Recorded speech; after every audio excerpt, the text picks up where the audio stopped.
बुधवार को भारत में जातिगत जनगणना की तारीखों का ऐलान हुआ और इसी के साथ परिसीमन पर बहस की फिर से शुरुआत हो गई। परिसीमन पर सबसे ज्यादा चिंता बढ़ी है दक्षिण भारतीय राज्यों की, जिन्हें संसद में अपने प्रतिनिधित्व के कम होने की चिंता सता रही है। इसी को लेकर गुरुवार को तमिलनाडु के मुख्यमंत्री एम.के. स्टालिन ने केंद्र की बीजेपी सरकार पर तमिलनाडु की संसदीय सीटों को कम करने की योजना बनाने का आरोप लगाया है। इसी महीने 16 जून को नोटिफिकेशन के साथ जाति जनगणना की प्रक्रिया शुरू होगी, जहां पर अक्टूबर 2026 से 4 पहाड़ी राज्यों की जनगणना होगी।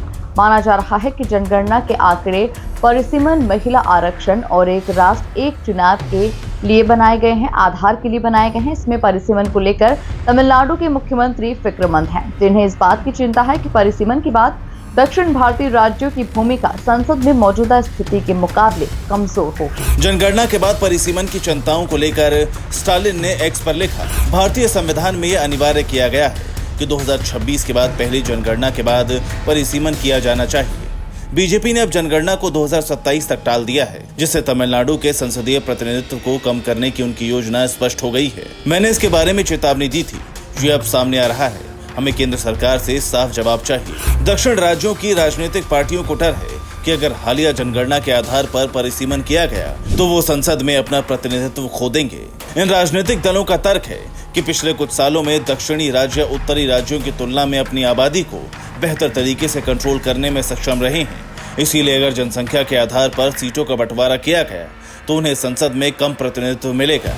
इसी साल की शुरुआत में तमिलनाडु में सत्तारूढ़ डीएमके ने जनगणना आधारित परिसीमन का विरोध करते हुए एक प्रस्ताव भी पारित किया था। परिसीमन को लेकर देश के संविधान के 81 में जिक्र है कि किसी राज्य की जनसंख्या और उस राज्य के संसद सदस्यों की संख्या के बीच का अनुपात सभी राज्यों के लिए समान होना चाहिए। इस हिसाब से ज्यादा जनसंख्या वाले राज्यों में सांसदों की संख्या ज्यादा है और कम जनसंख्या वाले राज्यों में कम सांसद हैं। दक्षिणी राज्यों को इसी बात का डर है। कई दक्षिणी राज्यों में जनसंख्या तेजी से घटी है। ऐसे में अगर परिसीमन होता है तो इन राज्यों की लोकसभा सीटों में आबादी के मुताबिक बदलाव हो सकता है।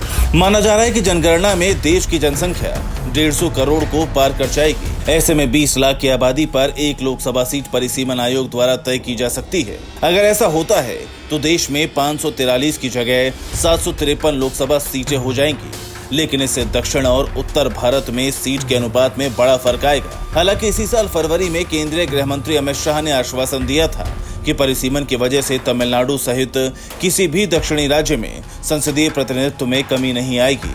Bureau report, P24 news.